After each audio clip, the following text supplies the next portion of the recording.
6:30. I took her out. So We're live. Let's see here. I love it. We're live. Let me tweet out the link and get the world. yeah, Come join us. let me know what the link is, and I'll share it. Oh, yeah. Let's get some folks on. Okay. I can do private chat in this thing. I'm still new at this. I have no idea what I'm doing. I'm just pushing buttons. Have you used StreamYard before? Like before your new series of streams? Yes, but like not enough that I remembered what I was doing. Wait. Yeah. Let me see. Wait. No, I used it for a couple of things that I really like it. Just like super straightforward. Just get online. All right, let me share this on a couple of places as well. And does Hilla framework? Yeah, Hilla framework.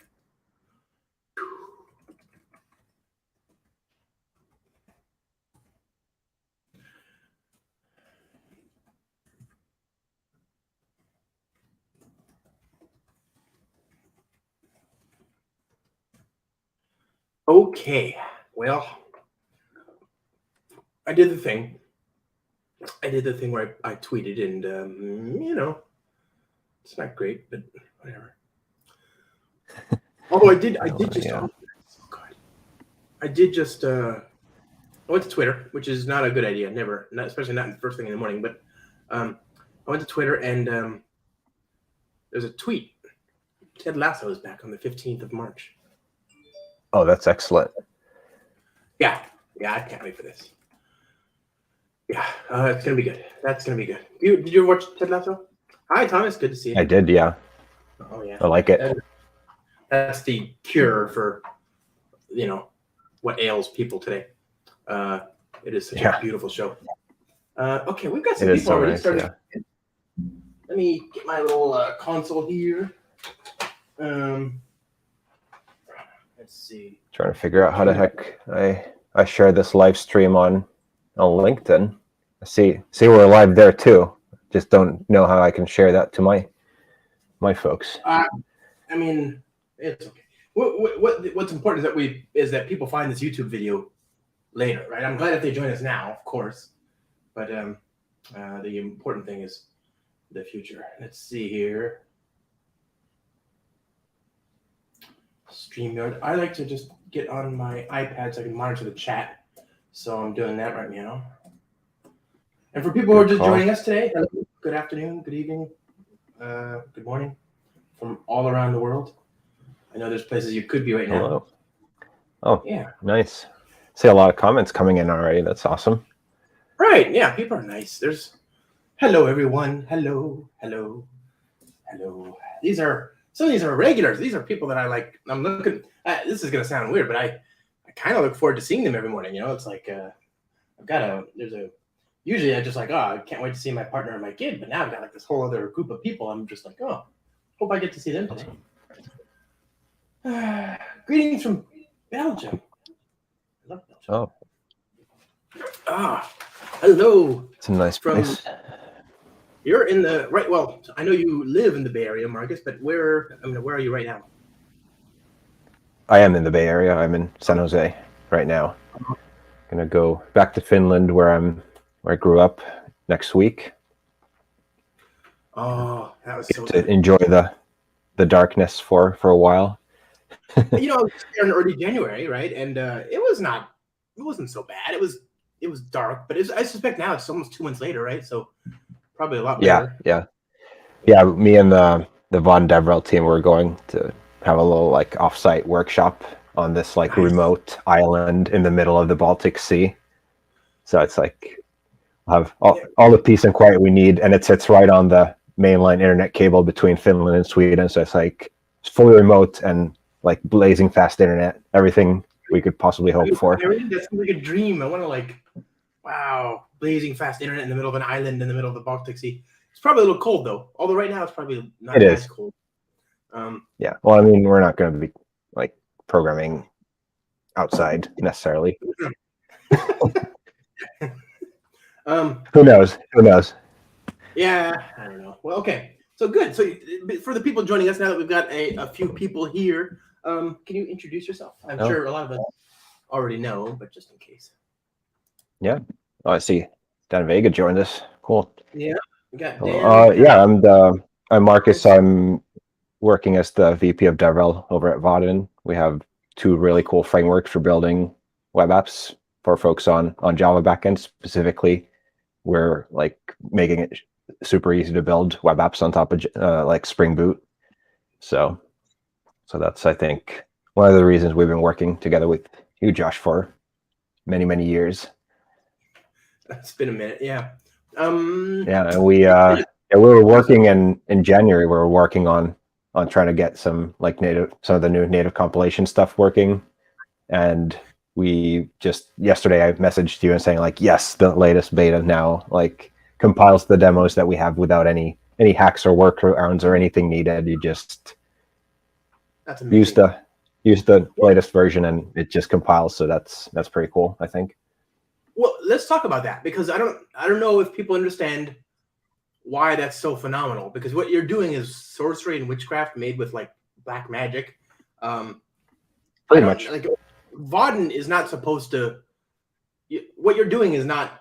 It's not okay, right? I think I think there's things in the Bible about you're not supposed to do what you're doing with JavaScript.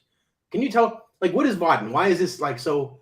There's a reason it took 2 months to make all this work, right? And including you and me working for a couple of days, and including the efforts from last year. This is not just one of the, like, most frameworks will not take anything close to this long to work in native. But what you're doing, I dare say, is unique across all technologies on the planet.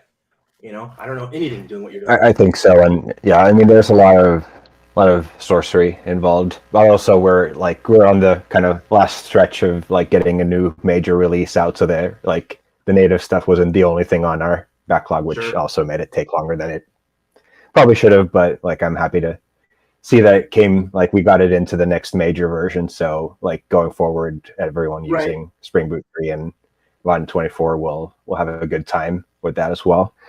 So yeah, I mean, we have the two frameworks. We were talking about these on your podcast a while back, but essentially we have Vaadin Flow, which is I think that's the classic way Vaadin that everyone knows, like is familiar with from the before, and it's a way of building web apps fully in Java. So you're like, if you need a text field, you instantiate a Java text field object and you put it in a layout, and Vaadin takes care of that getting displayed in your browser, and that's pretty cool. So especially for folks who are Java developers and just want to get like a UI built and not deal with like how does JavaScript work and how does CSS work and all of that, I just want to make a web app that's perfect for them. Right. So what you're saying is, I write Java code and I get a JavaScript widget in the browser. Yep. Right. And then that you don't have to like you don't have to take care of the like translation or figuring out how do I get the data from here to there and how do I make it like performant and secure and all of that stuff. Like you can focus more on like, well, how do I just build the thing out of these building blocks? So we like the other kind of big part in how many people find us is that we have this like library of like 50 UI components, like all the Lego building blocks that you might need when you're building an application. So you don't like have to spend too much time trying to like building a new data grid, which in itself can be like a like a multi-year project before you can actually start solving your actual problems. So yeah. So, and you actually also take care of transparently handling wiring up events and so on. So it actually calls my Java code for business logic, but the UI is rendered as JavaScript and HTML and whatever, right? It's all Java. There's no place in my Java code where I suddenly drop down to like HTML and CSS if I don't need to most of the time, right? Like it unless you want to for some specific, like the only like normal reasons why you would do that is if you're extending the framework and you explicitly want to like pull in a third-party JavaScript component or do something that like requires you to drop down to that like compatibility layer with the DOM. But for the most part, you're working on a much higher level of abstraction, which lets you kind of ignore a lot of the noise and just kind of focus on that. And then so that's.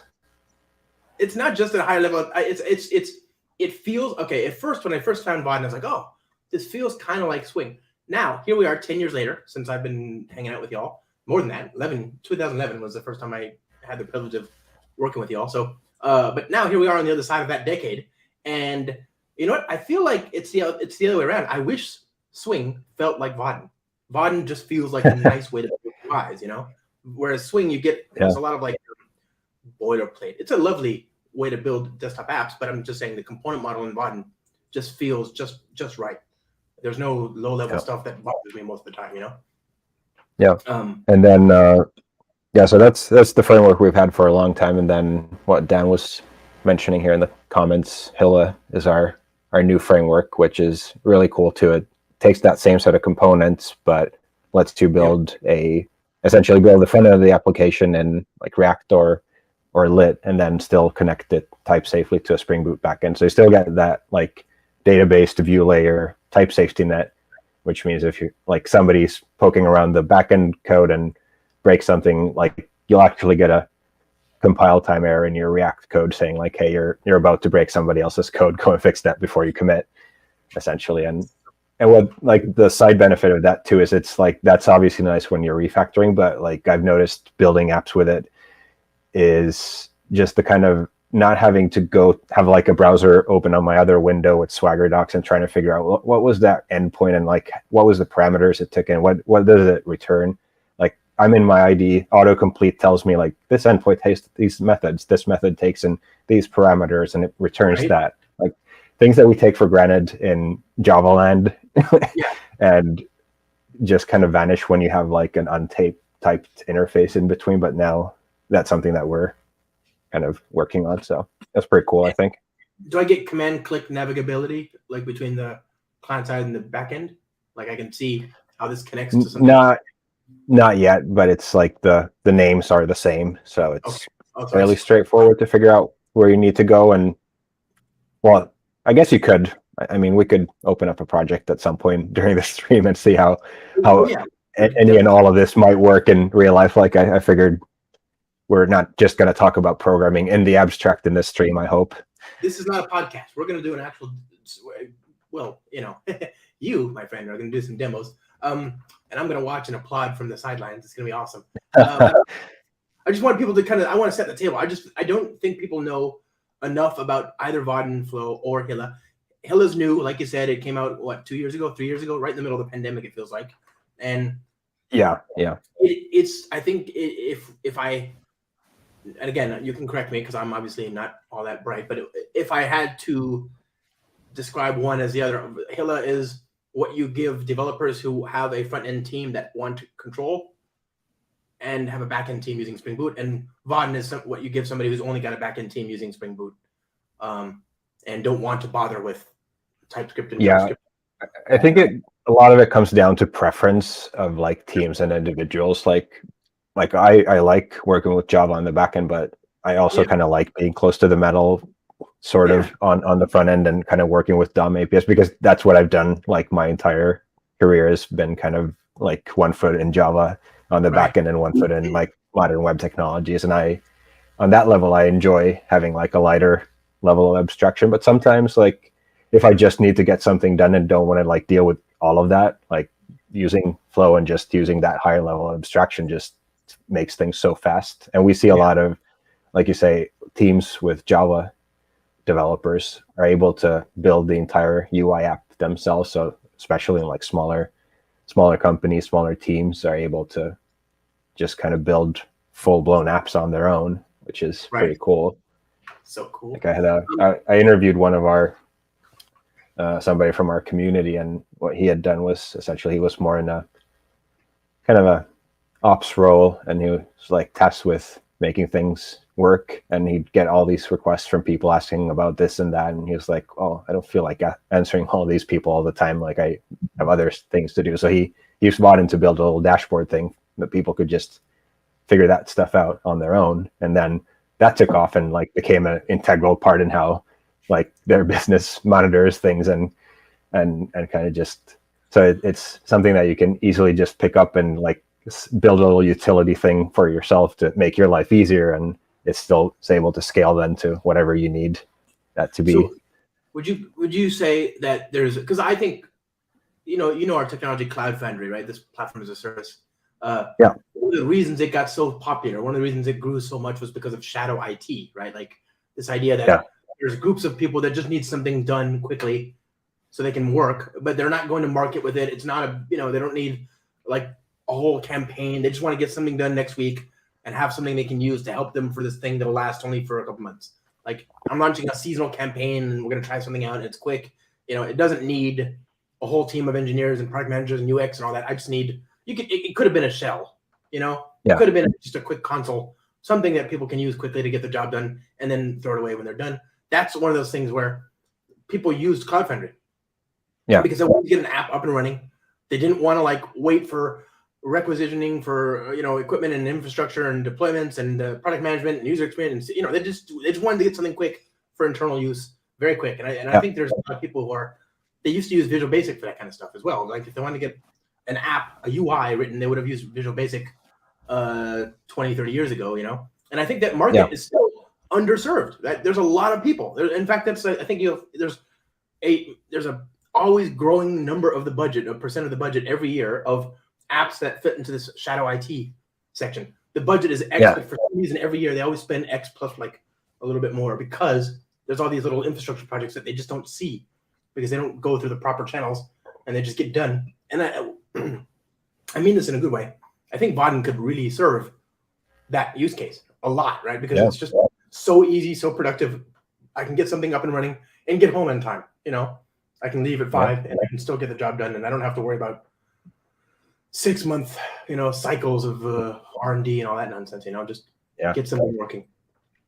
No, I think you definitely see a lot of folks kind of getting started with Vaadin that way and then realizing like, hey, we could build other projects with this and like it's really like what you were saying, like this could be a little shell thing or something like that. I've noticed like myself, like sometimes I could like build a little command line utility thing, but also it's like faster to build a Vaadin app and also it's more visual and like easier to show to other people that don't necessarily live in the command line. Plus the Vaadin, I should also say Vaadin looks great. It looks really good. It just looks the same by default, right? It looks consistent, but it looks really good. It's not like you go into Visual C++ from 2010 or whatever, or 2005 and just start dragging widgets around and hope it looks okay. It actually looks really good by default. You have this nice, look and feel and whatever. So yeah. And that's pretty configurable. We can take a look at that too. Like you can certainly like make it look like your company, like without spending a lot of time doing CSS. Right. Oh yeah, totally. I'm just saying, even if you don't do that, it just looks good. It looks really good. Yeah. So it's not like a rough thing. You just get this nice looking thing. It's like, okay, I'm fine with that, especially if I'm not making this live in public, And I know Vaadin supports all the configurability. It has all the hooks for CSS. And then if you want even more of that, you can go to Hilla, of course. But I just feel like Vaadin is just such a great thing for this huge chunk of apps, where I just want to get something done really quick. I guess there's the proof is in the pudding, my friend. Can you show us some demos? And I really want to see the native. How can I use MVC request matcher instead of Ant in Spring MVC? Isn't that the default now? Legendary Grandmaster? That's the default. Send me a Stack Overflow and we can follow up on that. But I think that's the default behavior now. Oh, yeah. And well, maybe in the older ones. I think we moved, didn't we? Let me see. MVC request matcher. Spring MVC.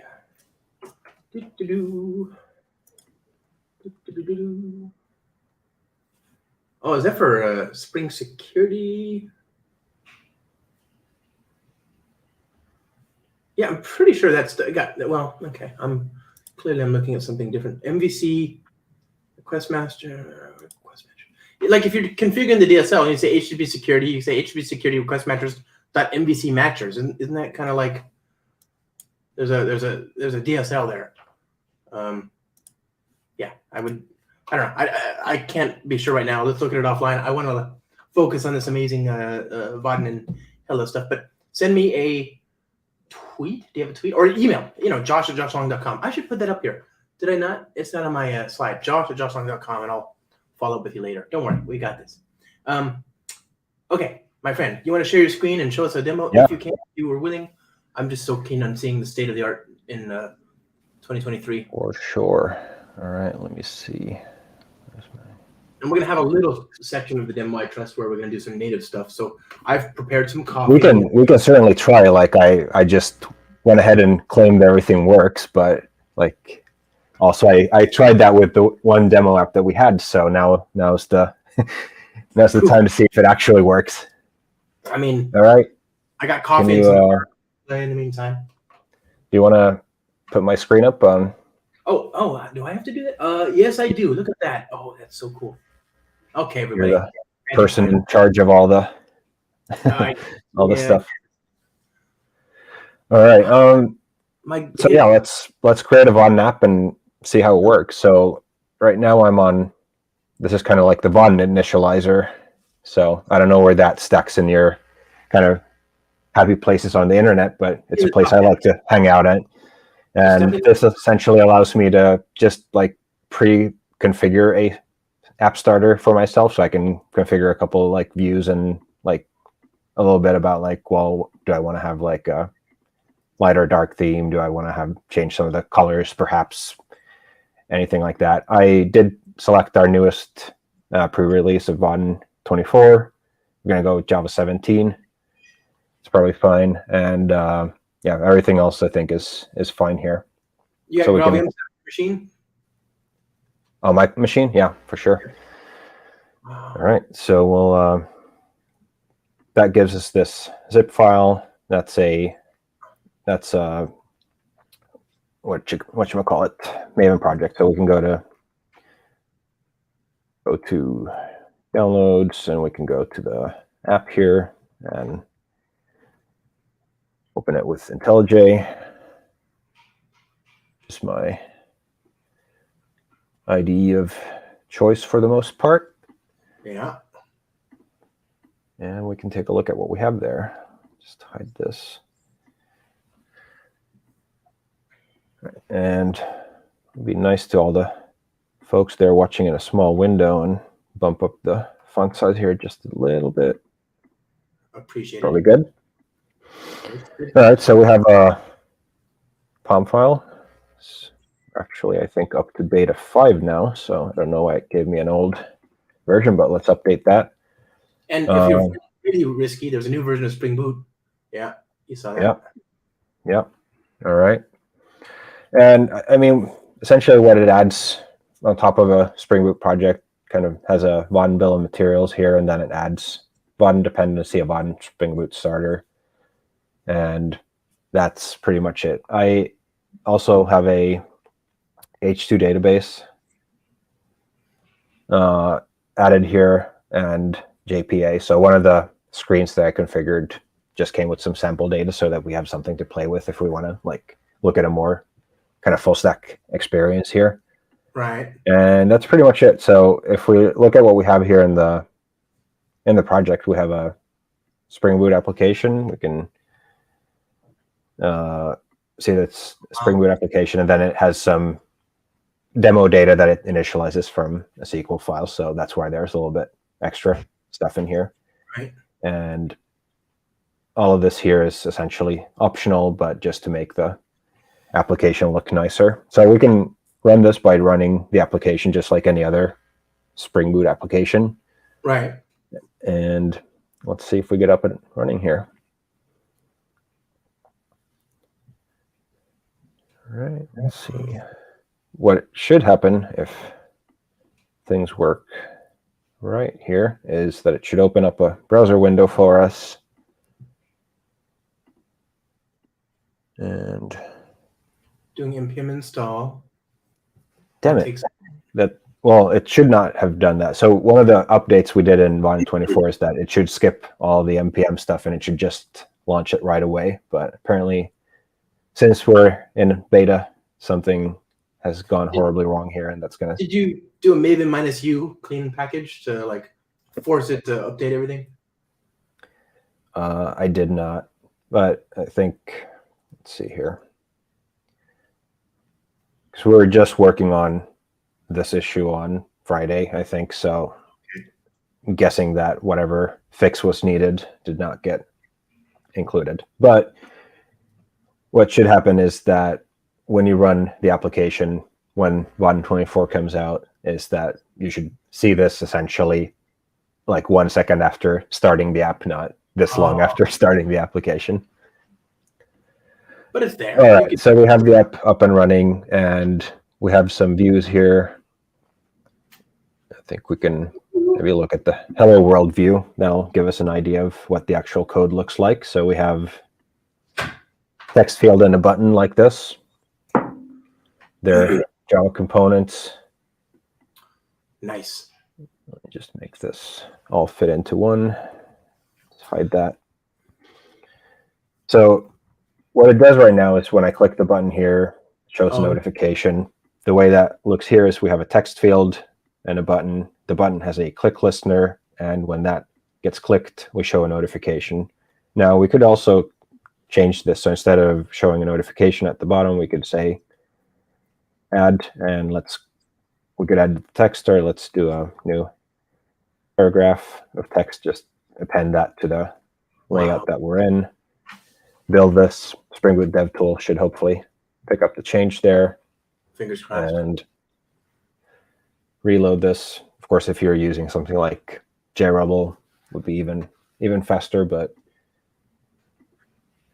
does JRubble still work? I mean, I haven't seen that in a hot minute. Yeah, like there you go. I moved out of the way.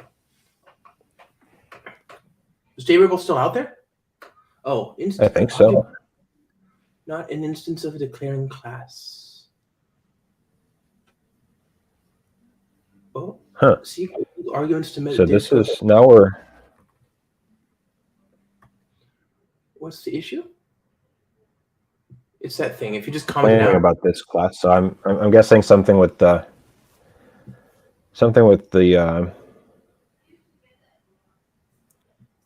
dev tools and this data source initialization did not get along.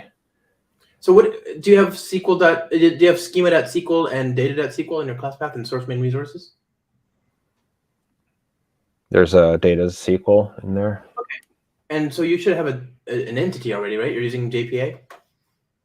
Yeah. And you're using H2. So you could just delete, I think you could probably just delete that initializer for this one example. It should just run data.sql for you. Yeah. This being ensures the database is only initialized when empty. Shouldn't. Oh. Okay. Well, I'm not sure what. So I don't know. Like, how does that work with DevTools? I hope it doesn't like rerun data.sql on every reload. Good question. I don't know. Anyway, so the change we did was we added the text here to the layout instead, and right now it looks kind of weird because we have a horizontal layout which puts everything horizontally. So we could instead have a vertical layout here, and let's see if that and then build this. So what this should do then is, instead of putting everything horizontally like this, provided that the DevTools don't blow up, they do. God damn it. All right, so let's do this. Let's remove everything that's absolutely not required for this application to work, and then we'll just build our own from scratch. That's always the best way of doing it anyway, I think. So remember, this is a beta. They were working on this yesterday. You know, like we're doing, Marcus has been like amazingly brave here. I wouldn't. Yeah, no, I probably shouldn't have taken a beta version that I haven't tried at all. To like, it is totally fine. Absolutely. All right, so let's do this. We'll have our application. We'll do a main view class here. The main view will extend from vertical layout, and it will map to a empty route like this. And inside here, we'll create a constructor, and we'll say add new h1 hello world. All right. We should have started with a hello world. I mean, to be honest, that probably would have made sense. All right, so we're gonna now restart this since we don't have all the other stuff. Let me see. Yeah, I cleaned up everything from application. And now, hopefully when this gets run, we will have a application that just works. Oh, well.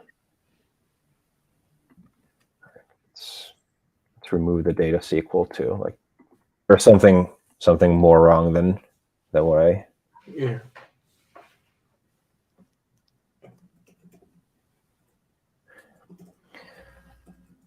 All right, there we go. So now there's something wrong with the importing of that data SQL file. So I think that was the challenge we had here, and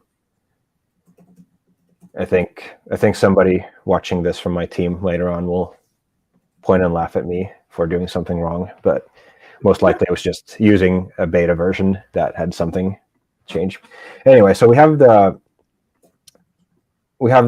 text here. We have an H1 hello world, and we could just go and kind of rebuild what we're just working on to see how the whole thing works. So let's say we have a text field, and there'll be a new text field like this, and you want to make sure you get the Vaadin Flow component, not the AWT text field. Otherwise, you're going to have a bad time. Right. And then we'll have a button, which will be a new button, and you can kind of see like the way this works is if you need a UI control of some kind, you will kind of instantiate a component of that type. Right. Say hello, and then we'll add the text field and the button to this vertical layout that we're extending from. And let's build the application. Then the way we kind of add interactivity to this is by listening to events. So we can add a click listener on our button to actually make it do something. So we could say, whenever we click, let's do something, we'll add a new paragraph saying hello, and then get the text field and get the value out of it. This. Close that. We'll build that. All right, so let's see if this works. Wow. It's just right here is like one of my favorite screenshots. It is so very clear what's happening on the left, and it's so very clear what's happening on the right. There's a one-to-one correspondence, and I don't have to like parse this or anything. But the UI looks gorgeous on the right. I don't see any styling, anything like that on the left. It just looks nice. So we'll say theme. We'll say Marcus here, and it'll add that. And I think even though kind of yeah. What's that? You're not using Fleet, right? I'm not using Fleet. This is IntelliJ with the new UI checkbox checked. So if you go here to appearance, behavior, new UI beta, then you click on this enable new UI. Yeah. Yep, I have that too. I love it. Here. Yeah, I love it. Yeah, so we can see that that worked. So like I click say hello, it works. But we could kind of, let's make this just a little bit nicer. So we could, for instance, in the click listener, we could clear out the text field for the next input. And let's see what else. All right, well, maybe the text field and button, we want to have them next to each other. So we could actually wrap those in a new horizontal layout like this. And let's build that. Oh, wait, it's wrong keyboard shortcut. There we go. And yeah, there's something bizarre going on with the auto reload. But anyway, we can see they're next to each other now, and we could say the button should have a primary variant. So we want to make that stand out a little bit more. Right. And once that reloads, we now have a blue button saying hello. Wow. So if I say Josh, and then I say, hello, Josh. Hi. But obviously this is like not power user friendly because I have to move my mouse. So let's fix that too. So let's say button dot set click, or wait, click shortcut. Add click shortcut? Yes, there it is. weird why it wasn't bolded. So key dot enter. There we go. Let's do enter key for that. Build that.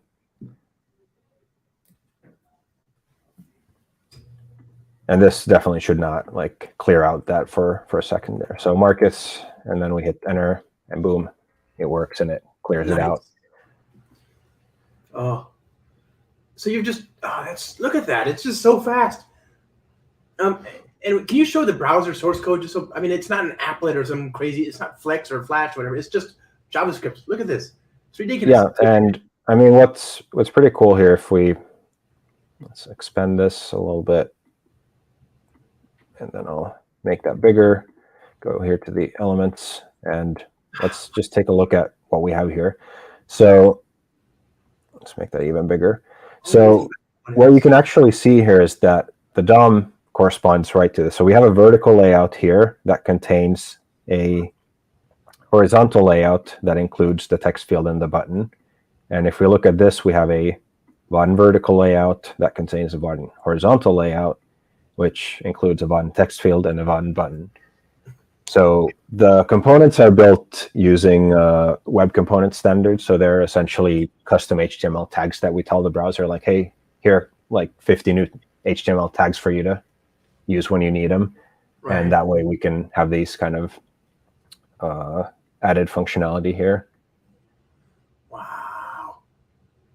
What? And we can kind of tweak and make this look any way we want. So let's go to this, like this little theme editor. Let's customize our theme. I want to have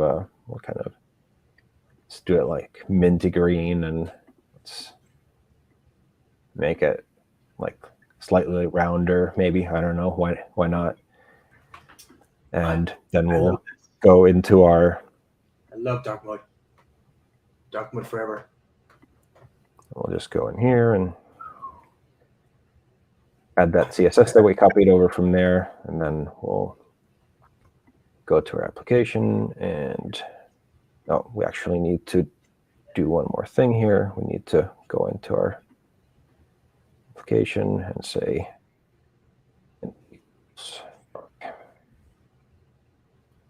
then we'll build that. Anyway, so just what I wanted to try to show is that you can... What's that? All right, what I'm trying to say is that you can kind of customize the UI components that you have, right, to sort of match what you're trying to build. So if you have like company colors, and you can kind of... Do you need like a new incognito mode? Pick them and...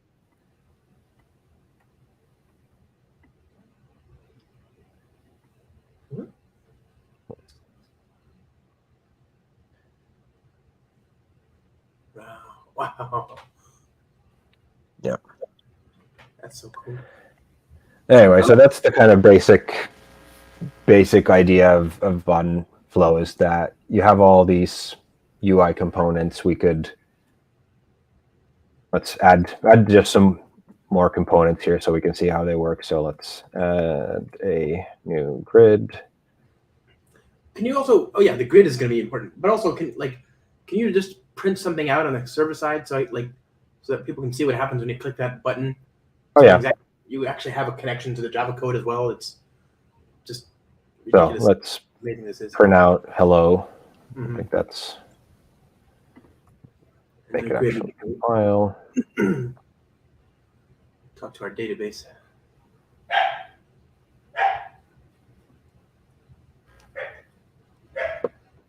So if we click hello here, we should also see that in our... Amazing. So this code here that we're looking at, that never leaves the JVM. It runs on the JVM. What's running in the browser is kind of like a little rendering engine that just gets instructions from the server saying like, hey, here's a diff of what needs to change in the UI, and then it goes and modifies the DOM accordingly. So it's not like the app runs on the server, which kind of makes data access very easy. You're in a Spring Bean, you can auto wire in stuff here to access your database, do things. Okay, that is amazing. So can we see that with a grid? Is that like, willing to try that, We certainly can. or even a for loop or whatever, just something where you get access to the repository and just render. Yeah, well, let's create a. What do we want to have in our database? Whatever, you had a sample data set, right? I forget what it was, but well, I removed all of that, so we Okay. don't have anything right now. But we can certainly create an entity real quick and create a repository for it, and create that should a record called customer. We can create a table schema called customers, and yeah, there you go. Do you support records, or is this JPA only? Is it like classes only? Well, the grid supports records, but if we want to do JPA, I don't think JPA likes records. No. So as a rule, I try and avoid JPA at all costs. So if we could do some regular SQL, that'd be great.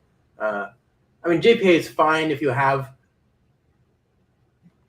n list. So there are scenarios where it's great. This is not one. We can just do a regular select all. Just create a record and Yep. There you go. Oh yeah. This is the thing I want, like, so much nicer, cleaner. And then, all right. And what do we want to have in our integer ID and string name? I mean, I know this one. Int ID, string name. Yep, there you go. And then do you have create a schema.sql? In the resources, I'm guessing. Sir. Yeah. And then create table if not exists, customers.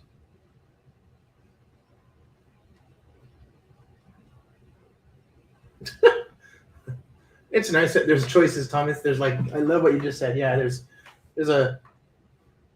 lots of different ways to do this. So create table if not exists, customers, parentheses, ID space serial, comma, name space text, parentheses, semicolon. Wait, name. No need for the ID colon, just ID space serial. Yep. And then name space text. And then semicolon at the end of the create table. There you go. And then, in the resources, create a new file called data. I don't know. You can use varchar. So data.sql, create that. Yep. Okay. And then insert into customers. Name, parentheses, parentheses name. Values. And then parentheses, single quote, Marcus, single quote, parentheses, semicolon. And then just, semicolon at the end of the line. And then hit Command D and then, and then put, Josh and Ahmed and Thomas and Dan and Simon and whatever, There we go. There. So we can all say we're very happy with that. Sure. Yeah. 4 is good. Whatever. It proves the point. So now, if you go to your application, just create a little class called customer repository or whatever. And do you have the Spring Data? Do you have Spring Boot Starter JDBC on the class path? Yeah, it should be there. Okay. Let's try it if we do. So just just create a class. Just again, I'm keeping it simple here so we don't have to focus on this stuff. So just get rid of the public and because no need for that. And then just create a method where you create a constructor where you inject the JDBC template. JDBC template, yep, okay. That's our friend. Yep. Just, stash it in a variable or something. There you go. Assign it to a variable. Yep. Nice. And then create a method, collection of customer. No need for public. Oh, yes. Okay. And then just, all, whatever, yeah. And then return this.jdbc template.queries. And then the first parameter is select all from customers. Okay. Select asterisk. Sorry. Yeah. No, I was just like not thinking and just literally just typing what you're saying. Right. So and then quote and then comma. What's the second parameter? New row mapper with a generic parameter of customer. Wait, what did it just do?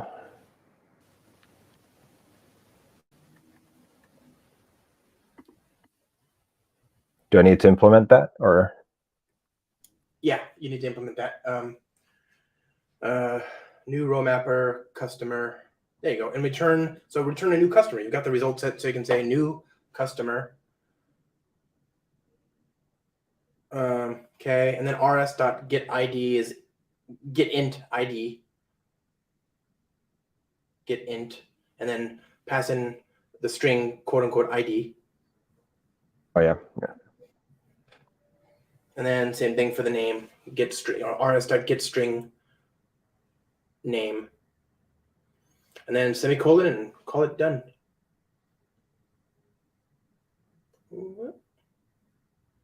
Okay, and then yeah, there you go. All done. And now you can just inject that repository into your Vaadin component. You might want to use the Lambda form, but otherwise, all good. This is so cool. Yep. Cool. Now just inject that into your component. Let's see if it actually generates the.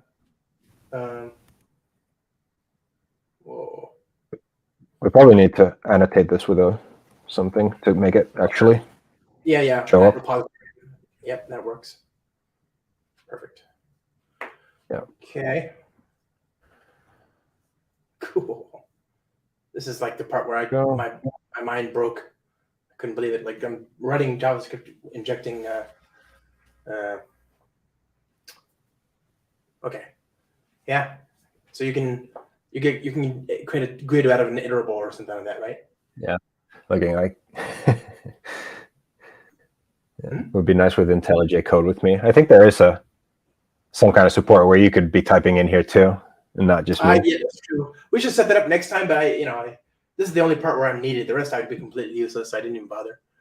Like.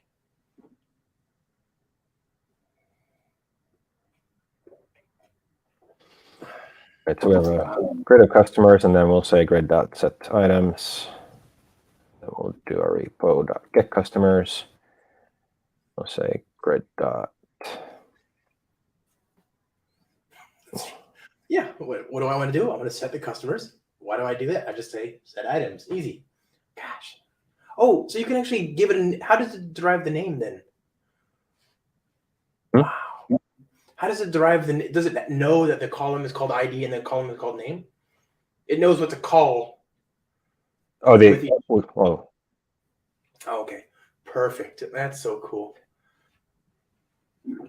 Well, there's a reflection variant where it just like generates based on what you have in there. This is more explicit. This right. Also kind of a little bit more refactor friendly. So if you do change something, it probably tells you that you did something wrong. But let's see if this works. Wow. And then I did the thing that I always end up doing is I never added it to a layout so it wouldn't show up. So just creating a detached object and not putting it anywhere won't get you too far. There you go. Wow. I'm surprised myself that just literally typing what you're saying to me and then putting it here ended up working. Works. Good times. Okay, now my friend, this is where we invite the demons of the demo gods. Can you make that into a native image? Let's see. I think we should. I mean, our app is clearly fully complete and it does everything you could ever want the application to do. Right. All right. So let's stop this, and then again, you will tell me all the things that I need to write here. So we'll do. Go to your pom.xml. We'll let's see if. Oh yeah. So let's see if I remember. So reproduction. So we want to do a production build of Vaadin. That's important. Then we'll do a p native like that, and then we'll do. package and native compile, maybe? That about right? Yeah, that sounds right. Yep. The -p production is for Vaadin. The P native is for Spring Boot Maven config. And can I also deploy to Kubernetes? Oh, that's another. But you could. It's a native image, right? You just use build packs. We could do I could do a quick live stream showing that. Yeah, that would be cool. Because you don't do a whole lot with the native image just on your own computer. You probably want to put it somewhere where other people can use it. Absolutely. And so thanks to build packs, I can just run the build pack on the CI environment, get a Docker container that contains a Linux native binary, and then I just Docker deploy. I created a Kubernetes deployment for that Docker image. Then, I'd watch that. So, and the other thing that's kind of fun is, with Kubernetes, it's pretty easy to get SSL and get load balancing and replicas and all that. So I have 4 YAML files that what's really smart? The right thing to do would be to use Choreographer, right? The Kubernetes Choreographer abstract. Maybe I can get Cora to come on the show and talk about that. Cora E. Berkeley is that'd be awesome. She's so smart. I want to be like her when I grow up. Oh, do you want to explain what's happening under the hood when we're doing this native compilation? Yeah, literally sorcery. It's looking at the source code, trying to identify the types that you're using explicitly, and then throws everything else that's not being used away. It then takes what's left and tries to create native code. But of course, at compile time, it can't see all the dynamic things that you might do at runtime that would evade its static analysis at compile time. So, the command is maven -p, capital P, production -p, capital P, native space, native : compile, I think. And then that's for the native build. If you're using build packs, then it's a spring -boot : build -image, right? That builds a Docker container for you with Spring Boot.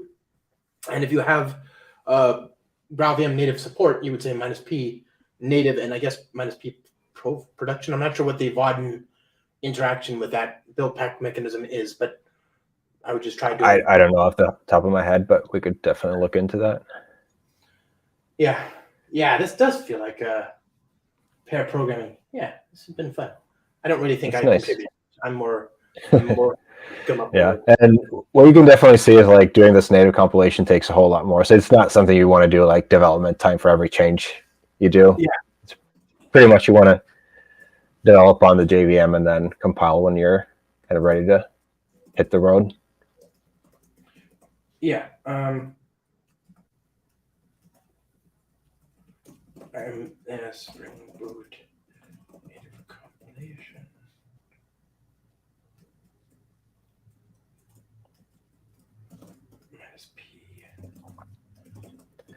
How will it create Docker image? Where's the Docker file?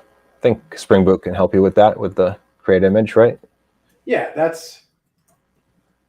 it uses build packs, right? So I just pasted it in the chat there. -p native spring -boot : build -image.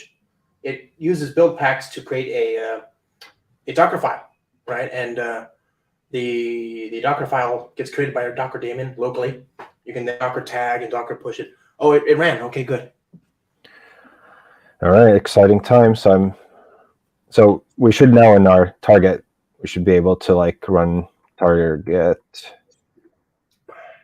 my app. Nice. Gee whiz.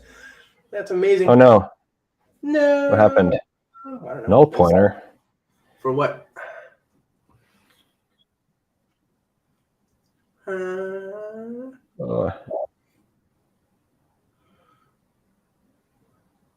Instantiation of the supplied bean failed. But which one? Oh, the custom repository? This one. Yeah. Instantiation. Navigate to get or create Spring Instantiator. Well, clearly I have missed a step somewhere. This should, I mean, the repository should be like it's a Spring managed bean, so it should pick that up. Yeah, it's. Had you tried it with the JPA stuff? Would that have worked? Would that Yeah, have worked? I think so. Interesting.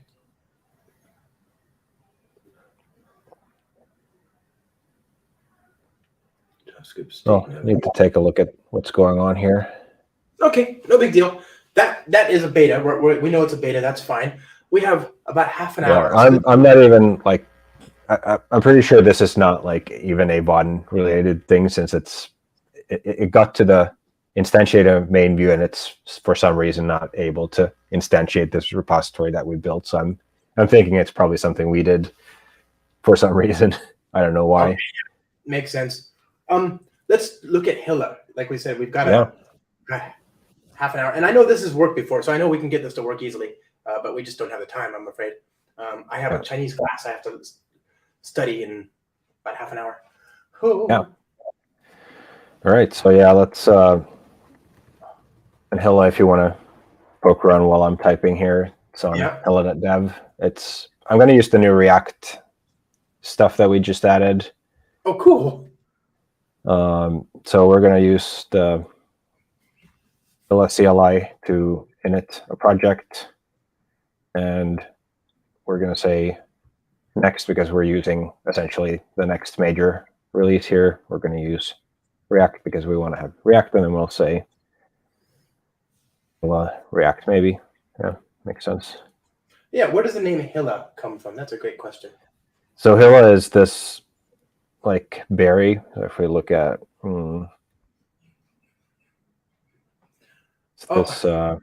this kind of raspberry looking berry that grows up in Finland, which is very tasty, and it's like kind of fits in with the whole Nordic thing. So like Vaadin means reindeer. The Hilla and the reindeer, they live in the same place up in the cold north. Oh my! So that's right. So we have the Hilla project. Ahmed is saying that it's his last name, I think, is Hillawi. So yeah. Well, I mean, I don't think he has any kind of choice but to use this framework now. It's right. Like basically like we built it for him. Another great question. Vaadin Flow 24 Plus is native ready as well. Great job! ! And 23 as well, or just 24 Plus? 24 Plus, because you need 24 to use Spring Boot 3, which you need for the AOT stuff. So there's kind of that. All right, so we have a Hilla project that we created here, and if we look at what we have here is, again, we have a source main Java, we have a application here, which is a Spring Boot application. Then we have this front end folder, which is our entire React application. So here we have all kinds of different cool things that we could look at, that we can look at. So I think we'll just start by running this application first and foremost, or maybe let me see that we're on the latest. No, let's do beta 4 here. We're doing beta 4 instead of the beta 5 that we just used, because like there was clearly something with the beta 5 that did not kind of work well with my computer for whatever reason. So I wonder if we had done that with 4, if we would have had better luck. Maybe. I don't know. Anyway, so we'll get this up and running, and we may or may not want to just kind of do the same thing and just kind of clear out everything that's absolutely not necessary here and start from a clean slate. And wow. Oh, that's the Hilla demo too now. It looks very familiar. Yeah, so they use the same exact components.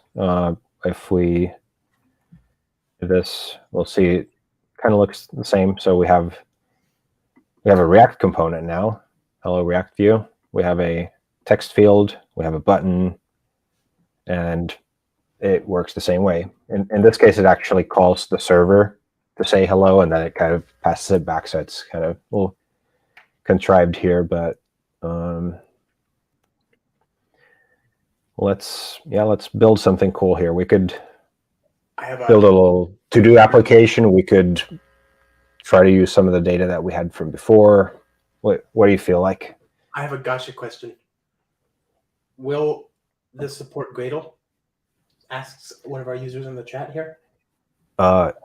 It will support Gradle. So Flow already supports Gradle. Hilla will support Gradle. I don't know the exact timeline, but we definitely want to support Gradle with it. So right now we're in a Maven project. I know, Josh, of your New Year's resolution. It's so hard. Gradle. Gradle's not hard. Me keeping my resolution is hard. That's, there's a difference. Yeah. Whatever. Anyway. I'll get there. You just watch. Ask me January 2024 how I've done. It'll probably be a far sight better than where I am right now. All right. So, what do you want to build? You want to build something like go with a basic. Do you want to take the same repository that we just built and show that data here too? Yes, please. Yes, please. All right. Well, let's do some heavy-duty copy-paste coding here to get on everything that's kind of real. We're all friends here. Important. So we'll need those two things for sure. Mm-hmm. Put those in there. Yes, go there. Then we'll have those two things. We'll put them in our application here. Good stuff. All right. Then let me just do the same that we did in the other application. Let me just remove everything that's not essential for this demo, just so we don't get all confused. So I'm gonna. You're like me. You need to reset sometimes. I like to build up instead of tearing down. But yeah, it's something that I like to do too. So we'll actually remove the router too. We're just gonna work in one component right now. It has default support for route. It even has React routing and everything. Yeah, it does. Yeah. So cool. So this is like an industrial grade, actual app. I would be the kind of JavaScript I would be proud to write by default, and then you're just kind of set up to extend both the Java code and the React JavaScript. Yeah, and the React front end is just whatever else React application there's. The only kind of weird thing about it will be how we access the backend and the fact that we have all these components, really. Okay. So again, we'll start with the hello world. Or hello world, as I like to sometimes do when I'm doing Hilla stuff, just to be funny. All right, so what we have here right now is we have the index file here is just mounts this app component. That's all there is to it. And if we now build this application, we should get that up and running. And what I'll, all right. So yeah, we need some Maven dependencies here. Just bring in starter JDBC and H2. You need your H2 dependency. JDBC, come on. Will it do that? It does, yeah. Oh man, I'm learning so much about IntelliJ's Maven and Gradle foo these days. Hi, Quinop. Good to see you. I learned the other day that you can copy and paste a dependency from Maven and just paste it into Gradle, and it turns it into a Gradle dependency. What? There we go. Starter JDBC plus equal this one. JDBC. Yep, there you go. Yeah, I love this feature because I'm very lazy. I don't want to get out of my ID, and then we need H2, which is that one. Boom. All these years I've been manually typing dependency and group ID and artifact. Oh my god, it's not. Well, this is dumb. Now I feel good. I was able to teach you something as well. Yeah. That's what's great with working with people. I learned a lot, obviously, from the Vaadin and the Flow and the Hilla and all that good stuff. But all right, so that works. We now have this. Yep. All right, and let's see if we actually got this up and running. I forgot to press the play button. Oh yeah, you know what? I'm gonna start referring to it as the play button. I always call it the run button, but that doesn't look like a run. It looks like a play button. You're right. Yeah. If it was a run button, you'd see somebody running, like jogging or something. All right. Let's see what's happening here. Yeah. And do its indexing, and then hopefully when its indexing is done, this will work.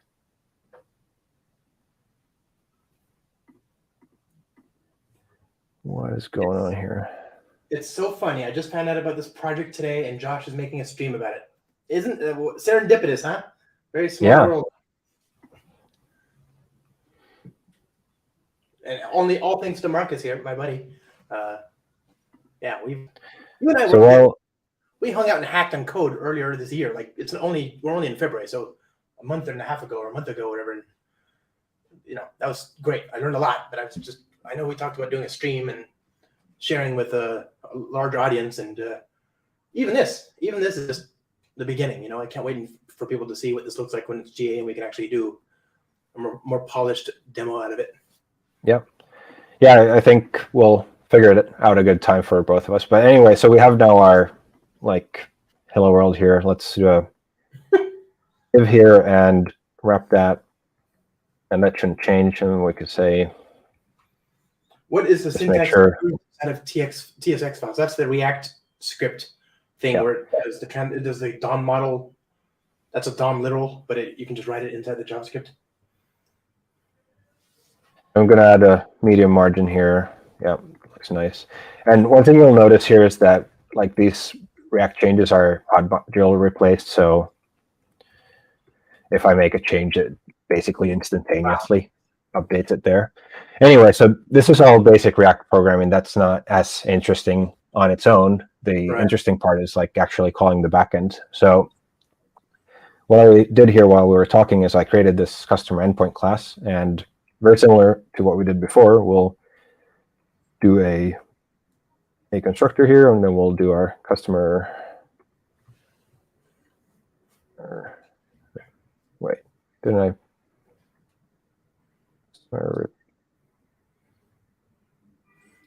I see. It's not public. You're in a different package, so it has to be public. Oh, sad. And that method needs to be public to get customers. Yep. Wonder if that had something to do with the error we saw earlier.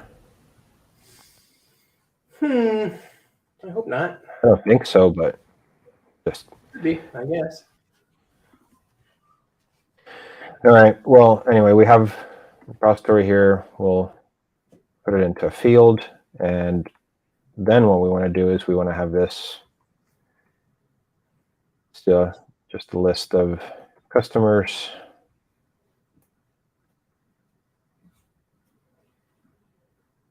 This also, yeah. Sorry, Josh. Just look away for a while. Yes.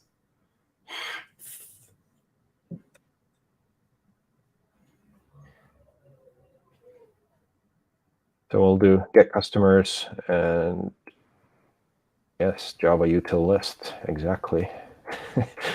Like how it recommends 40 different lists. It's which one might it be? Who knows? You've never ever purposely used Java auth list, but do you want to try now? This might be the time, right? Yeah. All right, so we have this get customers here, and one thing I like to do, and this is where I really look forward to us adding proper Kotlin support, is I don't like the mismatch of nullability in Java and TypeScript. Right. In Java, everything can be null. Sure, why not? Yeah. Whereas TypeScript is very similar to Kotlin, where you have to specifically say this thing might be null, so beware. So what you can do is if you are going to be a responsible API designer, you can add this.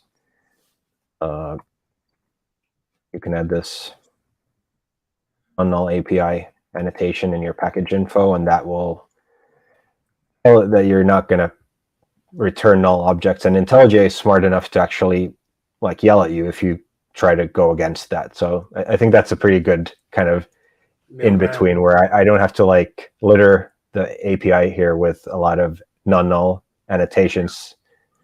And doesn't TypeScript support nullability as well? It does, but like it just like, because I know I'm not going to return null values from here at any point, it just makes the TypeScript code unnecessarily like, I don't want to be checking for null in all kinds of places where I know it's never going to be null. So, but does this Java package info, does that inform the endpoint or whatever that we create? Does it? It doesn't for, well, we can take a look at it, but anyway, what we want to do here is we want to have a state. So React components have a state and they have a template, and whenever the state changes, the template gets re-rendered, and that's kind of how it works. So we have a customers, and then we have a set customers setter for that state, and we're going to call the use state hook. So you might have heard about React and hooks.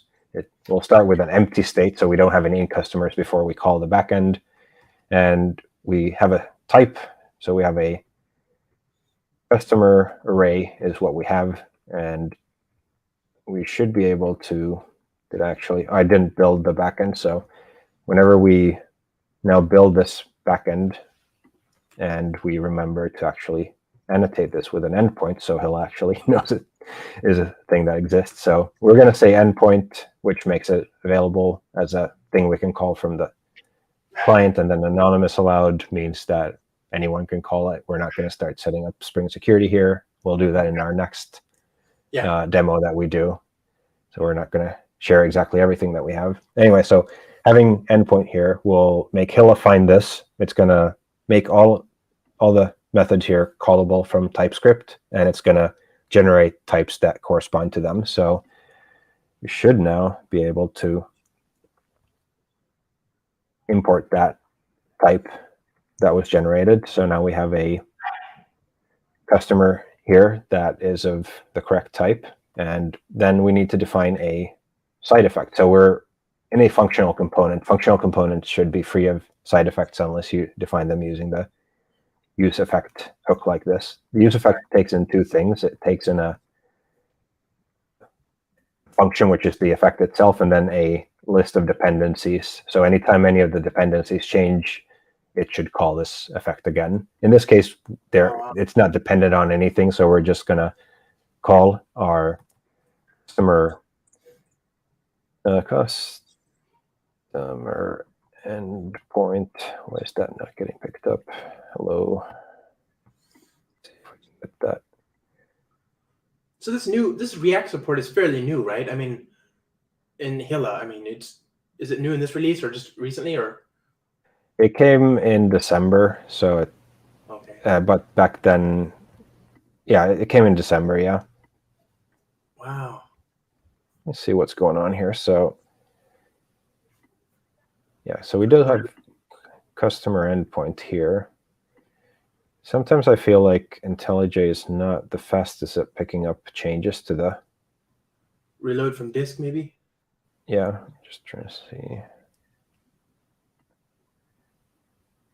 See if it picks that up. So normally what will happen is that as you start typing in the endpoint name here, there we go. See, now it picked it up. So I can kind of browse all the different endpoints that I have, and then I can see, well, customer endpoint, what does that have? It has get customers.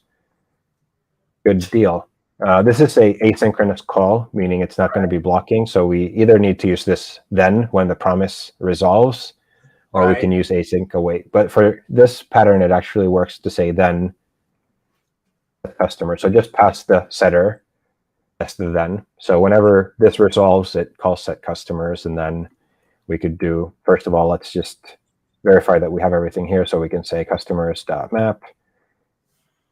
And we get each customer one at a time, and we'll do a list item with customer.id or name. So we have autocomplete here, and we can use the key here as customer.id. Key here is what React uses to kind of keep track of which DOM element is the same, so it doesn't need to re-render stuff necessarily. So I'm paying attention. I've got my notepad out. Just a second right now. I kind of understood maybe sort of what's happening. Is the const customers and set customers, is that the field and the setter for the field? Yeah. So this is kind of React code. So what useState does is it gives you back a tuple, which is expressed as this array that you destructure using this weird syntax. So essentially you say that you get a 2-item array back and you pull out each item into its own thing. The first item is the state itself, the current state. And this other thing is a setter for that state. The reason you have that setter is that whenever you call the setter, React knows that the value has changed, and it will then go in and trigger re-renders for everything that uses that state. Wow, neat. Okay, so it does look really weird. Like if you're not used to that syntax, it doesn't look very clear what's happening. But essentially, useState gives you this state and then a setter that you can use to update the state. And as you can see, we now have our customers here in an unordered list. We were able to get them from the client, but we could use the grid. Like we have all these cool components, so we should be able to use them as well. And we can say then here we have a grid column, and we're gonna do 2 of those. The path to the first one will be ID, and the second one will be name like that. And then we'll just say that our items will be equal to customers. Magic. And wow. There we go. Wow. That makes that part right there, line 14 onward, I get it. I get that reference. That's cool. Yep. Wow. So I'm going to ask you a great question, which is, isn't that kind of double binding? Why does it have to bind both the field and the setter for the field? Could I just change the field and have it know something has changed, or do I need to do it all through the set customer? You have, if you use the set useState hook in React, that's the way it works. What you're describing is essentially the latest craze in React land called signals, which is a slightly different way, which uses essentially a proxy object to accomplish the similar thing, which is this is just kind of how React works. There's not really anything we can or want to do about it, because we are trying to be as unopinionated about how you want to use React. So there are libraries for React, like React Query, that you could use to kind of do a lot of kind of caching and retrying and offline fallbacks and stuff automatically out of the box. You could just plug in these endpoint calls and it would work out of the box. You get the same type information and everything. You could store it in a signal. You could use Redux. You could use whatever. We're trying to not like force you to use a specific way of building the application, because we don't know what's going to work best for you. Reasonable. Next question. Will Hilla at some point also support RxJS so we can use observables, ISO promises? Instead of, I guess. Yeah, I assume, yeah. Maybe. So one of the questions that we keep getting now that we added React support is like, hey, when's Angular support coming? And Angular currently uses RxJS quite heavily in how it communicates with the server. So at that point, we probably would look at it, but we've found that this promise-based kind of workflow tends to be more natural in most of the other frameworks. And speaking of those signals that we're talking about, the kind of latest craze in React and other front-end land has landed in Angular as well, and they're talking about adding support for signals. So that may or may not change things up in Angular land as well. But right now, it's kind of you can look at the kind of promise API more as a whatchamacallit, a primitive, kind of a building block. You can pipe that into an observable, but that actually raises another kind of whole thing. We could, what do you think if we return a flux of, let's create some more customers and just push them to the client? That's pretty cool, I think. We've got 5 minutes. Okay, I'll type really fast. Sorry. It was It was arrogance. All right, so you can start doing your closing remarks, and I'll type furiously in the background while you do that. I'm just super excited. I can't believe we got as much as we've done in just because we even had like 20, 25 minutes of like preamble. So what we've done is a pretty good tour of both Vaadin Flow, Spring Boot, and Hilla and Spring Boot. And maybe once he's done with this magic trick, maybe we can kick off a native build on this one. I remember this one worked. The Hilla stuff worked with native first, right? That was the first thing to actually already do the right thing there. Yeah, but then it kind of went around because we found some stuff as we fixed one thing, another thing broke and stuff. So isn't that the way? Duration of seconds, maybe? Seconds. Let's do 3 seconds. I can't believe this. Yeah, I think that's pretty good. And then we'll build this, and then we'll go into our app here, and we'll do another use effect here, and this one will. When I grow up, I want to learn React. Careful what you wish for. So here we'll do customer endpoint, and I think let's try this same trick here again. We'll reload from disk and hopefully get.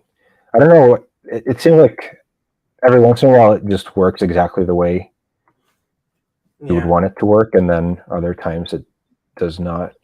So let me see here. You know what's nice about this though? At least it could work, which is interesting, right? Like, I mean, what you're doing here is you're on top. Anyway, I know what to type, so once that restarts, so we'll stream on next customer. What?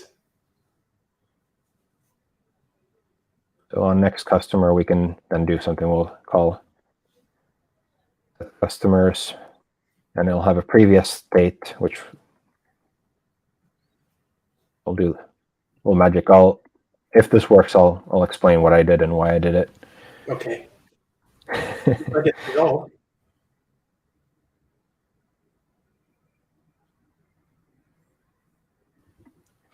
There we go. Look at him come in. What? Okay. You see that? Let's source tree. So after a second, one comes in, and then after another second, boom. What in the heck? So here we get that stream, then we say whenever the next element comes in, and then we use this callback based version. So we get the previous state, and then we create a new array with all the elements from that previous state, and then we append a new customer on top of that. That's amazing. That is phenomenal. I mean, you got me. I really want to learn React now. I think I could be very happy with Hilla. It just seems like a very natural workflow. All the hard part is I write my business logic in the back end with Spring and Java, and then I can use the full extent of the latest and greatest in JavaScript. And it's kind of cool to see that you're all like keeping track of all the trends and all that stuff, right? I feel like I can trust the Vaadin team to take me to the right place for, modern stuff. That's really cool. Perfect. Well, I've had a really great time. Happy I was able to join you here on your Saturday morning stream. I appreciate it. I mean, and think about this. A lot of these people that are joining us are from all around the world. They're joining on a Saturday night. That's how cool you are. Like, you got people to stay engaged. And actually, we get more audience over time. And of course, this is going out over many channels, so there'll be a lot of replays and all that. But yeah, thank you, Marcus. I really appreciate your time, my friend. Good to see you again. Very good. We will. Bye, everybody. All right. Bye. Thank you.